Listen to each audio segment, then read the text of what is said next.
Welcome to Buckeyes Tomorrow Morning for Saturday, June 13th. I'm your host, Tom Orr. The Ball State game in 85 days, the game against Michigan in 169 days.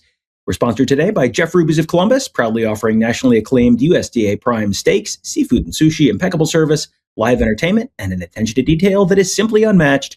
Just go to jeffruby.com/Columbus to check out the menu and make a reservation today. On today's show, we're going to be talking about a couple wide receivers who earned offers at Ohio State camp this week. Couple very impressive young prospects. Going to be joined by Tony Gerdeman, not a young prospect necessarily, but always impressive at BuckeyeInsiders.com. Tony, let's start with Lorenzo McMullen. This is an offer that has felt like, when is this going to come? When are they going to offer him? Because he is a 5-star in the composite, in-state prospect. It's like, come on, what are you waiting for here? Got a chance to talk to him after camp and before he actually had received the offer. And he said they just wanted to see him in person, have him come camp. He was happy to do that, went and did that, earned that offer. You'll get a chance to hear that whole interview with Lorenzo later on in the show. But, watching the wide receivers on Thursday, working with Cortez Hankton, it was pretty apparent why he's ranked where he is and why he got that Ohio State offer. Yeah, he's 6'2", 170, 180. He's got some length to him. He's quick. He's fast. He's aggressive. And being arguably the number one player in the state, if he had come to this camp like he was asked and he left without an offer, you might want to just go ahead and say, happy sales, see you later, because you've now asked him to come try to earn an offer, not give him one, so say goodbye. But he was what a lot of us were there to see, and we were impressed.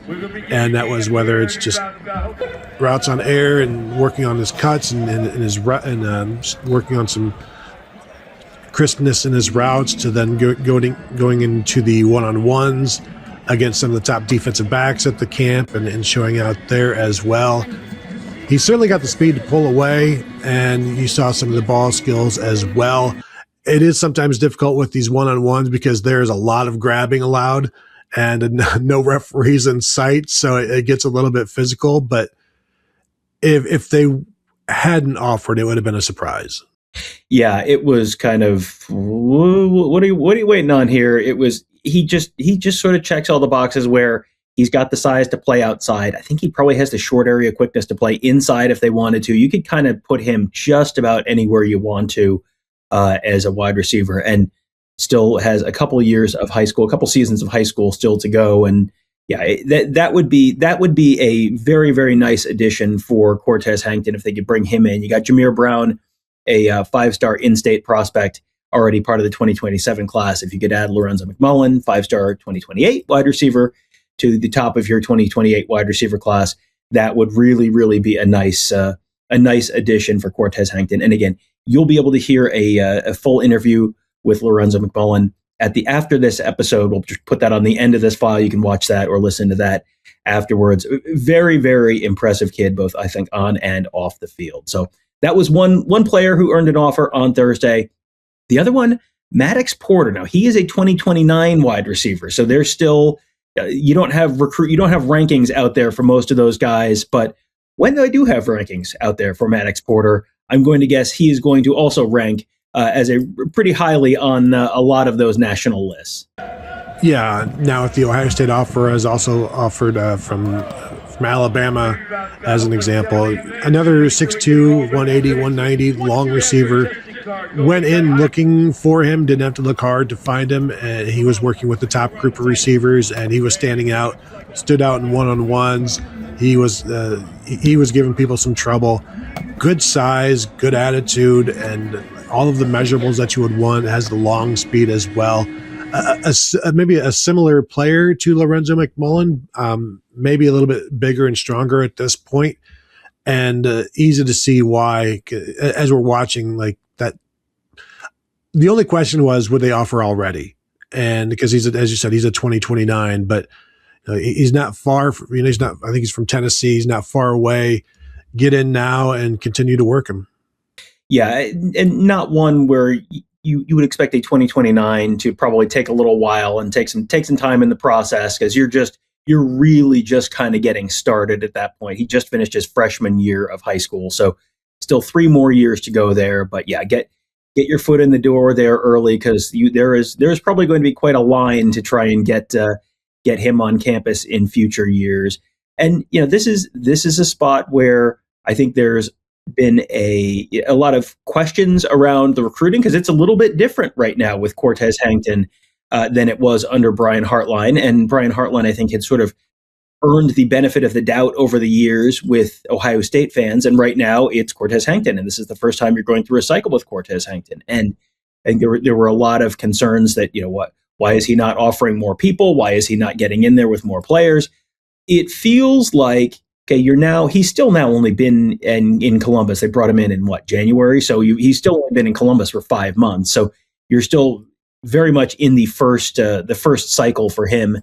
It feels like, okay, maybe everyone can take a little bit of a deep breath there and let the 2027 and 2028 cycles play out, because you're starting to see now, okay, there is some movement there.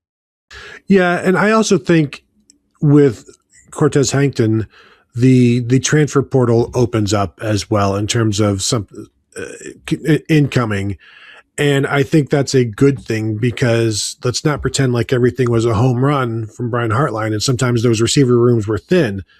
The idea at all positions now, it's not just high school recruiting. Yes, it's what you want to start with, but the ability to bring in veterans through the portal is also going to be key. But yeah, if you can't land like the number one guy in state, I think that's always a concern. And you would hope, if you're the Buckeyes, that you can do that with Lorenzo McMullen. And then you have your footprint, and then you have the national reputation where you should be able to get into any high school and at least build something there. But at some point, you still want to see some results, some recruiting results, and maybe these are the first steps. So there you go. So a couple names to watch, a couple names to know coming out of camp this week. We'll be back at camp next week. Tuesday and Thursday for camps, Wednesday for a 7-on-7 day. So it should be much more interesting stuff. A lot of interesting prospects. I was just pulling up the 2028 in-state list for the state of Ohio. We saw Jameer Weiss already committed. We saw him there. He did not work out, I don't think. But the number 1, number 2, number 4, and number 6 players were all there last week out of the 247 composite. May have a couple more there this upcoming week. So a lot of top prospects already coming to Columbus, and we'll get a chance to hopefully see a couple more coming up this upcoming week. And again, you want to hear from Lorenzo McMullen, you'll get a chance to hear that interview. And again, this was before the offer had officially come, so you'll hear a question or two about that. But yeah, it's just some overall interesting thoughts from him. And then also want to let you know, we're going to thank our friends at Jeff Ruby's Columbus, the award-winning upscale steakhouse in downtown Columbus, named one of the top 50 steakhouses in America by Food Network. Just go to jeffruby.com/Columbus to check out the menu and make a reservation today. That will do it for today. Thank you guys all for joining us. Have a great day. We'll talk to you tomorrow. How much have you gotten to work with Coach Hank so far, and what was your takeaway from getting to work with him a little bit today? We had a workout before the camp, so it was more hands-on, just me and a couple other guys here. I guess the elite guys, but it was cool. I like the way he explained the drill, break down the drill before we go. What was something you learned from him or from Coach Jordan or whoever today? Tempo, and making not so fast look fast, like smooth as fast. That's one thing I took away for sure. I know you guys have been building a relationship for a while now. Did you feel like you'd maybe walk out here with an offer? I hope so. My mama from Columbus, so that'd be amazing. Yeah, what would that mean to you? I mean everything, because her whole side of the family still live here. Okay. If I wanted to stay here, I could go. My grandma lived probably 5 minutes away from her. Whereabouts do you know? Huh? Do you know whereabouts in Columbus? Oh, no. I don't know. I just know the address. Obviously, Coach Hankton's new here. Had you known him at all before with LSU? No. I didn't know. It's a change from Coach Hartline. But what did you like about working with him? What stands out about him? Coach Hankton? Yes. Like I said, I like how he hands-on. He'll get out and do the drill. If we don't know what we're doing, he probably throw some cleats on, or he'll go catch a ball or something. That's one thing I like. What does it mean to have a coach who has been there and done that? Played college, played in the NFL zone. I think it's a plus, because really, if he's telling us what to do, it obviously worked because he did it and he had success with it. So that's one thing for sure. What's the feedback that you've gotten before where you don't have an offer yet as of this moment right now, but what kind of feedback have you gotten on what they're looking for you to improve on or areas for you to sort of work on? Nothing really. They just wanted me to come camp because, I know they like seeing people with their own two eyes. Like, film is one thing. Everybody film gonna look good, but seeing somebody work and doing the drills that you put them through, I understand why, What other schools are you looking at right now, or what other schools or relationships, that you have with other coaches? Like, who else is standing out right now? Coach McDonald at LSU, Penn State, and Oregon for sure. I mean, the way it's very obvious, this is like a dream scenario. For sure. You being able to come to Ohio State. It's not that. Right. But at the same time, this is recruiting. Yeah. There's patience involved, but there's also like, how long do you want to wait on certain things? Like trying to balance those emotions. Maybe how difficult has that been? It's like you're working. You really hope this happens, but at the same time, you understand that everything is a process. It's definitely just a mad thing. Like, you're gonna see guys get the offer regardless. Yeah. Out of state guys, in state guys, but you got people hanging out for real. Have you gotten a chance to talk to the guys in the current wide receiver room about sort of their experiences and what that's been like, and gotten any feedback from them? Because Chris Henry played at Cincinnati some years ago. I was just talking to him a little bit earlier about it because he know they was waiting and all this and all that. But he has the offer 8th grade, but he know the process. So for sure. For people who maybe haven't seen you play football, how would you describe it? For people who maybe haven't seen you play football, how would you describe it? I would say fast, physical, contested catch specialist. That's it.